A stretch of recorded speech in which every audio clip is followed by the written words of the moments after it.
হঠাৎ ইসরায়েলের উপর ইরানের হামলার মাধ্যমে ইসরায়েল আয়রন ডোম ডিফেন্স নিয়ে অল্পতেই সকলের মাঝে সাড়া ফেলে। আয়রন ডোম এমন একটি সময় ছাড়া হয়েছিল যখন ইরান ইসরায়েলকে ভালোভাবেই ডমিনেট করছিল।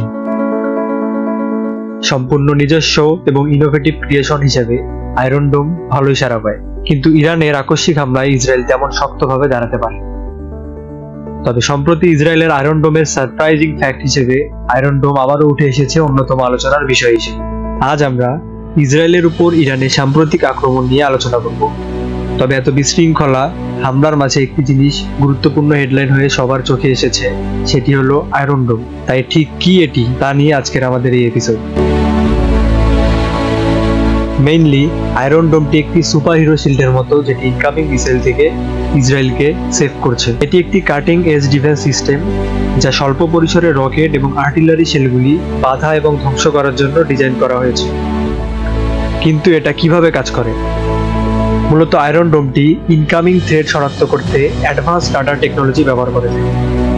একবার কোনো মিসাইল চিহ্নিত হয়ে গেলে এটি তার ট্রাজেক্টরি ক্যালকুলেট করে এবং ডিফেন্স করার জন্য ডিসাইড করে। তারপর কয়েক সেকেন্ডের মধ্যে আয়রন ডোমটি ইনকামিং থ্রেটের সাথে সংঘর্ষের জন্য নিজস্ব একটি মিসাইল ছেড়ে দেয়।